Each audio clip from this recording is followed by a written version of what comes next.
It did not happen on a big day. It was not the day of a huge fight. It was not the day someone said something terrible to you. It was not a moment that anyone would write down in a diary or remember as a turning point.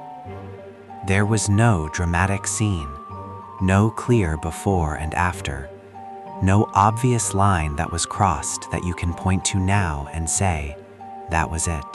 That was the moment. It happened quietly, in the middle of ordinary life, in a moment so small that you almost missed it completely. Maybe you were standing in front of a mirror getting ready to go somewhere, and you looked at yourself, and for just a second, you did not recognize the person looking back. Not because your face had changed, but because something behind your eyes felt different, smaller, further away. Like the lights were still on, but something essential had dimmed. You stood there for a moment longer than usual, looking, and then you looked away, because looking felt like too much. Or maybe it was a different kind of moment.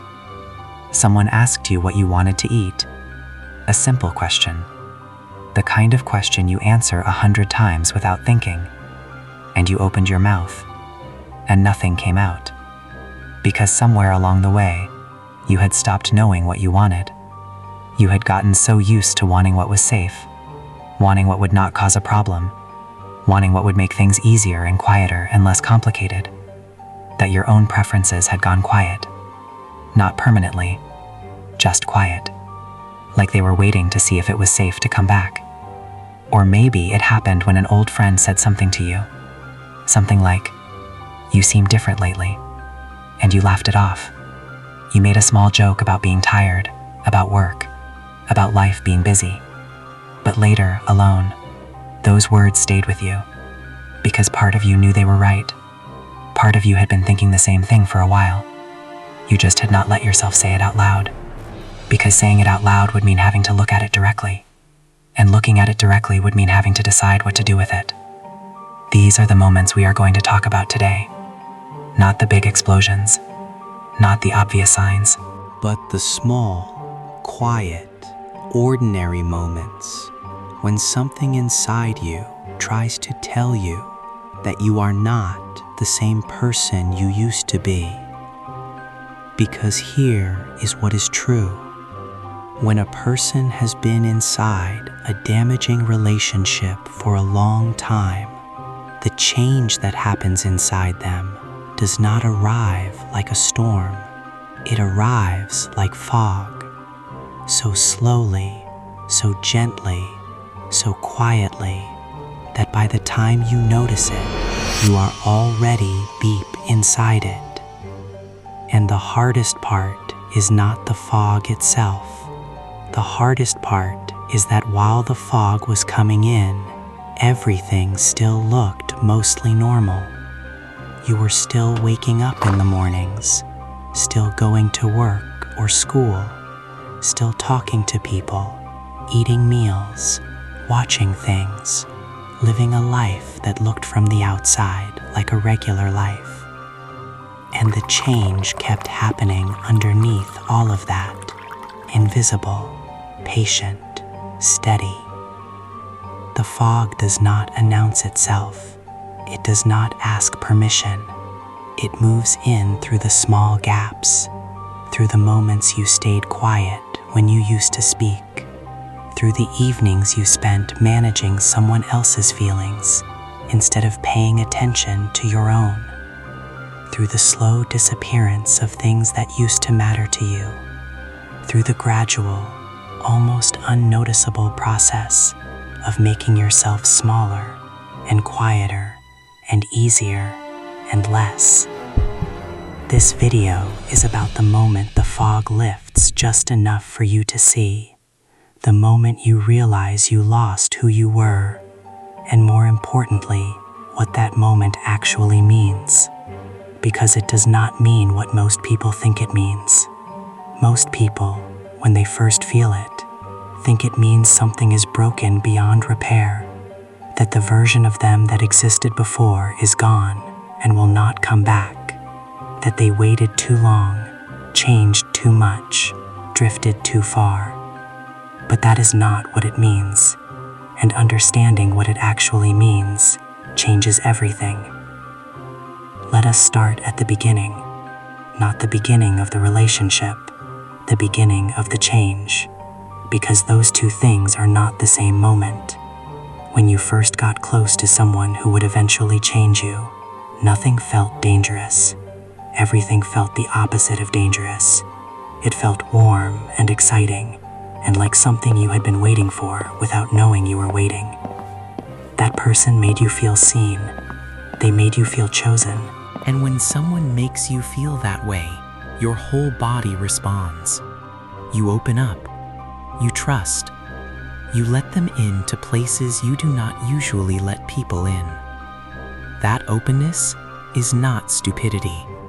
It is not weakness. It is one of the most human things there is. Every single person on this planet wants to be known by someone else, wants to be understood in the places that are usually hidden. That want does not go away when you are smart, or careful, or experienced. It stays, because it is part of what we are. But here is what happens inside a relationship with someone who does not know how to love in a healthy way. That openness, that trust, that desire to be close, all of it slowly gets used. Not always on purpose, not always with a plan, but the result is the same either way. The things that made you you start to shift, quietly, one small moment at a time. It starts with the small adjustments.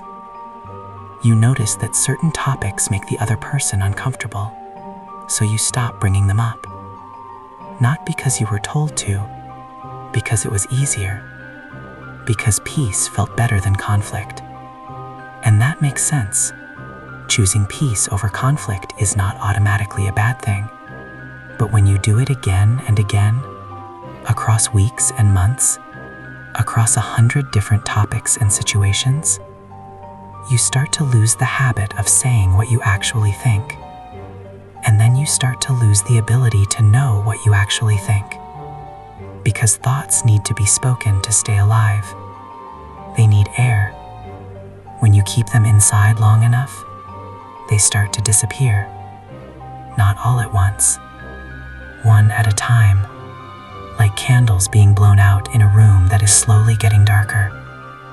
Then come the preferences, the things you liked, the music that used to make you feel something, the places you wanted to go, the food you loved, the way you used to spend a free afternoon with no one else's needs to consider, the hobbies that gave you energy. One by one, they either got dismissed with a comment that made them feel small, or made complicated by someone who did not share them, or simply stopped being worth the effort of defending. And so you let them go. Not dramatically. There was no big moment of giving up. You just stopped mentioning them, stopped fighting for them, stopped believing they mattered enough to cause friction over. And without those preferences, without those specific things that were only yours, a piece of who you were went quiet along with them. Then, so quietly that you barely heard it go, comes the opinion of yourself, the way you used to see yourself, the things you believed about your own worth, your own ability, your own judgment. Those things are not permanent unless you protect them.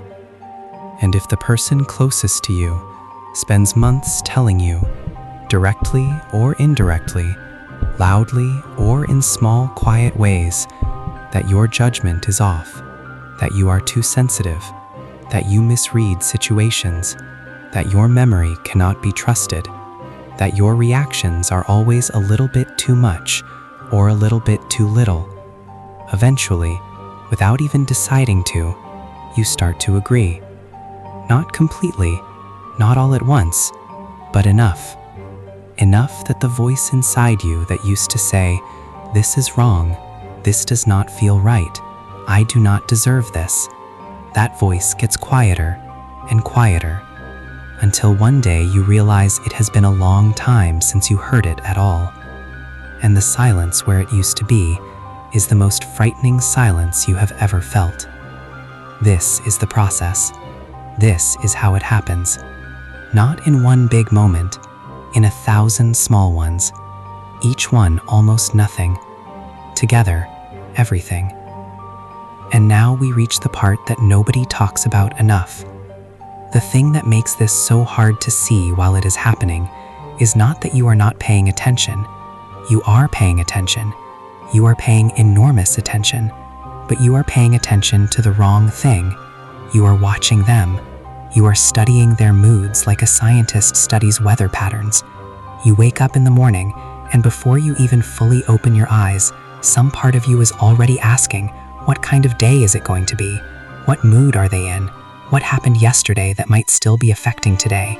You are tracking their reactions across hours and days and weeks. You are spending huge amounts of mental energy, more energy than most people spend on anything in their entire lives, trying to understand what they need, what will make things better, what will bring back the version of them that felt safe and warm and like the reason you stayed. You have become an expert in that person, a genuine, deeply trained expert. You know their moods better than they know their own. You know what topics to avoid and when. You know the exact tone of voice that means trouble is coming. You know how to make yourself smaller and quieter and less, in ways that are so practiced now they happen automatically, without thought, without effort, like breathing. And while all of that attention was pointed outward, pointed entirely at them, the slow changes happening inside you went unmonitored, unexamined, unnamed, because there was no attention left for them. All of it was already spoken for. Until the day something small happens and you catch a glimpse of yourself from the outside, and you think, when did I become this? That question is the beginning of everything. That question, when did I become this, is one of the most disorienting things a person can experience, because it does not come with a clear answer. You cannot point to a single day and say, there, that is the day it happened. That is the moment I changed. Because there is no such day. There is no such moment. There is only the accumulation, the weight of 1,000 small things that individually meant nothing and together meant everything. The canceled preferences, the swallowed opinions, the silenced instincts, the slow erosion of trust in your own perception, all of it adding up, grain by grain, to a version of you that looks the same from the outside, but feels fundamentally different from within. And when you first feel the full weight of that, it is a strange kind of pain, not sharp, heavy, like something pressing down from inside your chest that you cannot quite name and cannot quite move. It sits there. You carry it through your days, you smile at people and answer questions and do the things that need doing, and underneath all of it, the weight is still there, quiet and constant and heavy. Some people describe it as grief, and that is exactly the right word, even if it is a grief that does not look like the grief most people recognize, because you have not lost a person, you have lost a version of yourself. And that kind of grief is one of the loneliest kinds there is, because it is almost impossible to explain to someone who has not felt it. How do you tell someone that you are mourning a version of yourself? How do you describe the specific sadness of remembering who you used to be? How you used to move through the world with a certain kind of ease, a certain kind of confidence, a certain relationship to your own thoughts and feelings, and not being sure you can find your way back to that person? How do you put into words the experience of missing yourself while you are still here? You mostly do not. You carry it quietly. You keep living. You keep going through the motions. And underneath all of it, this question keeps sitting there. When did I become this? And beneath that question, an even harder one, can I become who I was again? We are going to spend some time on that second question, because the answer matters enormously, and it is not the answer most people expect. But first, let us name something that is very important and very rarely said clearly. The moment you realize you lost who you were is not a failure. It does not mean you were weak. It does not mean you were foolish. It does not mean you should have known better or seen it coming or protected yourself more carefully. It means you are human. It means you loved someone and that love made you open. And it means that the person you opened yourself to was not able to hold that openness with the care it deserved. That is the truth of it, the plain, simple truth. You did not fail. Something was done to you, slowly, quietly, without your full understanding. And the fact that you are now able to see it, the fact that you are standing in the middle of that realization right now, is not evidence of how lost you became. It is evidence of how much of you is still there. Because here is something that took a long time to understand. The part of you that noticed, the part of you that stood in front of that mirror and felt something wrong, the part of you that heard your friends say you seem different and felt it land in a way that told you it was true. That part of you is not gone. That part of you is the one asking the question. And you cannot ask a question about something you have completely lost. You can only ask about something you still remember, something you still carry, something that is still, somewhere inside you, alive. The voice that recognized the change is the same voice that existed before the change. It is older than the relationship. It is older than the person who changed you. It belongs to you, only to you, and it has been there the whole time. Not loud, not clear, but present, waiting. Now, here is what recovery actually looks like. And this is the part where most people have the wrong picture in their head. Most people imagine that recovering yourself after this kind of relationship means going back, like pressing rewind on a recording, like finding the exact version of yourself that existed on the day before the relationship started, and stepping back into that person like putting on an old coat. But that is not how it works. And trying to make it work that way only creates more pain. Because that version of you existed in a specific moment in time. It was real. It was yours. But it was also incomplete. Because every version of us is incomplete. It had not yet lived through what you lived through. It had not yet learned what you learned. It had not yet earned the particular kind of clarity that only comes from having survived something hard. You are not trying to go back. You are trying to go forward. Into a version of yourself that has everything the old version had.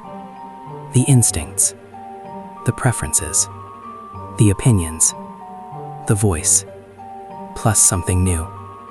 The knowledge of what happened to you, the understanding of how it happened, and the ability now to recognize the signs.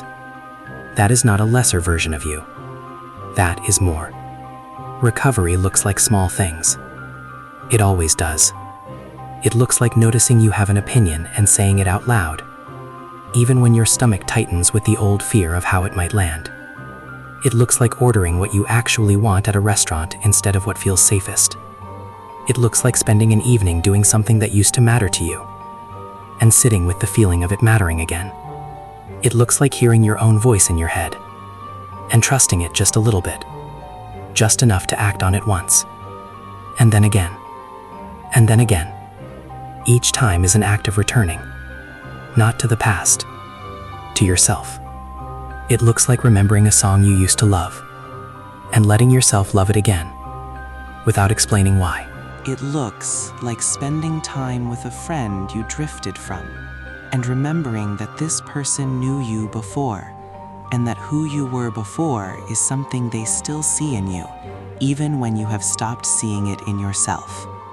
It looks like making a decision, any decision, even a small one, based entirely on what you want, without running it through the filter of how it will be received, without bracing for a reaction, without making yourself smaller first.